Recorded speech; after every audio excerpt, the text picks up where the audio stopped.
Bonjour Lionel Zinsou. Bonjour. Alors hier, un tribunal de Cotonou au Bénin vous a condamné à 5 ans d'inéligibilité et 6 mois de prison avec sursis. Je cite, pour usage de faux documents et dépassement de fonds au cours de la campagne électorale de 2016.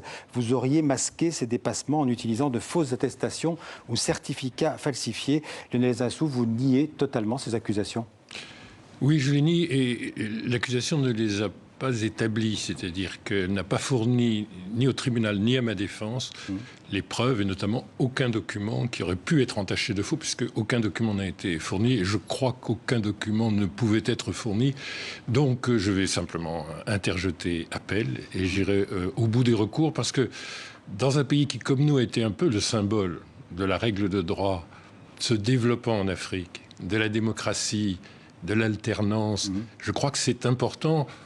Quoi qu'on pense de ces chances en appel, mais c'est important quand même de défendre le droit. Donc à travers moi, je ne dirais pas que mon cas ne m'intéresse pas, je ne dirais pas que je n'ai pas envie de défendre mon honneur, je ne dirais pas que je ne suis pas scandalisé, non. Mais je ne suis pas très important. Ce qui est important, c'est de faire valoir la vérité et le droit parce que j'étais bouleversé par vos images sur la mémoire de l'esclavage. Nous avons la mémoire du droit et de la démocratie, mais c'était au Bénin. Et je crois qu'on est un peu un symbole en Afrique pour ça. Mais la mémoire, c'est la mémoire de l'an dernier, d'il y a 2 ans. Et donc, c'est encore très vif quand même, le besoin de droit. Mais pour que la justice du Bénin, en tout cas au premier niveau, vous condamne, enfin considère que vous avez triché à ces élections de 2016, ça veut dire que la justice, aujourd'hui, elle est à la botte du pouvoir exécutif? Alors, je crois, beaucoup de gens, la majorité dans le pays, répondraient oui à votre question. Alors moi, j'ai la liberté de répondre non. Oui, il y a évidemment des pressions sur les magistrats, mais moi je connais beaucoup de magistrats et je pense que la majorité des magistrats sont honnêtes et intègres. Et donc vous pensez que cette décision peut être annulée en appel ? Il est possible qu'elle soit annulée. Moi, je pense qu'il y a des justes parmi les magistrats dans notre pays et une vraie tradition démocratique. Donc, je pense qu'il faut donner une chance à la vérité.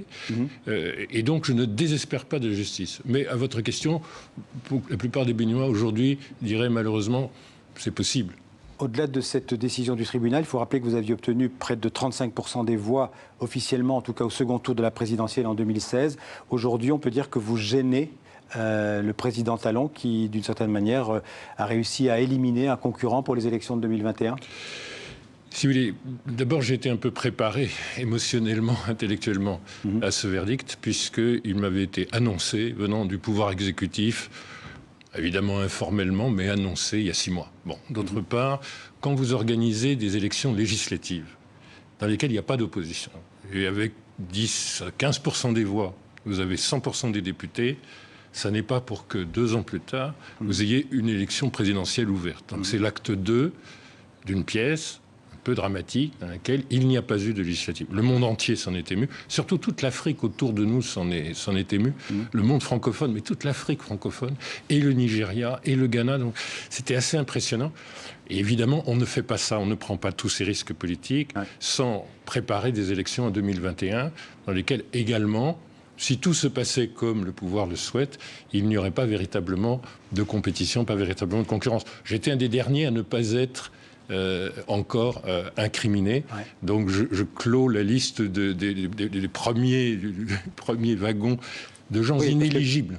La plupart des opposants, et même d'ailleurs l'ancien président Boni Yayi, ont dû choisir, ont été contraints à l'exil, ce qui veut dire que l'opposition est réduite au silence. Ce qui s'est passé là avec le président Yayi Boni, c'est vrai que ça s'est passé avec d'autres personnes qui sont aujourd'hui réfugiées, qui sont d'ailleurs accueillies, même en France par exemple, comme réfugiés politiques, ce qui aurait été impossible il y a quelques mois parce que le Bénin était classé dans la liste des États de droit, mais ce qui est maintenant possible. Le président Boni Yayi est devenu un symbole incroyable, puisqu'il a été séquestré, sans droit, même les droits des prisonniers, c'est-à-dire sans droit de voir ses avocats et ses médecins, et pas de droit de parloir, séquestré, sans même aucun prétexte judiciaire. Et ça a été un symbole pour toute l'Afrique. Je crois que près de 30 chefs d'État sont intervenus auprès du président du Bénin. Mais ce qui a décidé de la libération du président Yayi Boni, c'est le fait que la population, notamment la population du Nord, s'est soulevée contre cela. Et c'était un symbole terrible. Du coup, le président Talon a fait du président Yayi Boni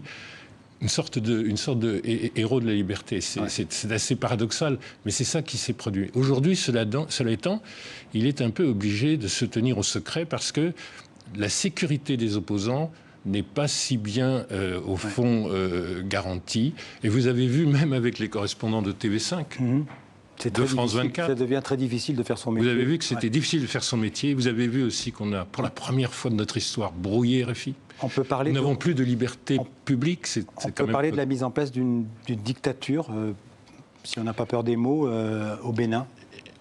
Une dérive dictatoriale, en tout cas. Nous sommes dans un régime autoritaire. Nous ne sommes pas encore dans un état policier, notamment parce que je crois que la police et la gendarmerie ne sont pas prêtes à faire des actes illégaux contre la population. Nous ne sommes donc pas dans un régime policier. En plus, moi, je suis fondamentalement optimiste. La mise en place, non, parce que en boycottant les élections législatives, avec des chiffres qui sont entre 85 et 75%, la population a voté de façon très très précise et qui fait d'ailleurs notre fierté. Mais pourquoi elle a voté comme ça? Parce qu'elle dit... Elle a voté parce que la participation était très très très faible. Bah, si vous voulez, en 75-85% de boycott, c'est exceptionnel dans un pays où on a 75-80% de participation. Toujours un pays habitué aux alternances.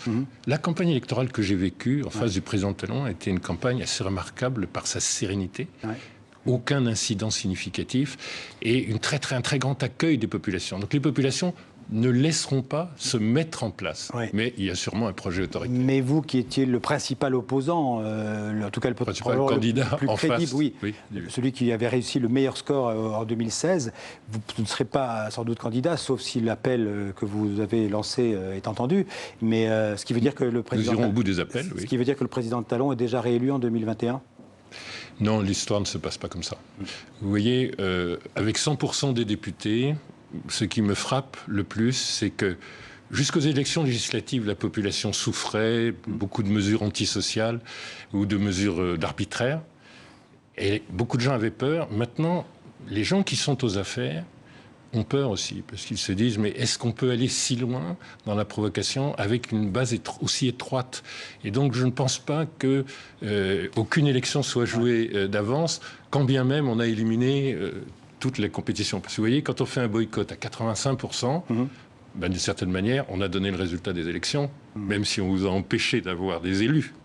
Mais le résultat des élections, à partir de là, on peut très bien deviner ce qu'aurait été la victoire de l'opposition. Quand une population souffre, quand des jeunes de 20 ans sont dans des prisons pour délit d'opinion, quand ils sortent de prison et qu'ils disent, et il faut quand même leur rendre hommage courageusement, eh bien, je suis renforcé dans mes convictions par la prison, je ne crois pas qu'on aille à des élections qui sont jouées d'avance.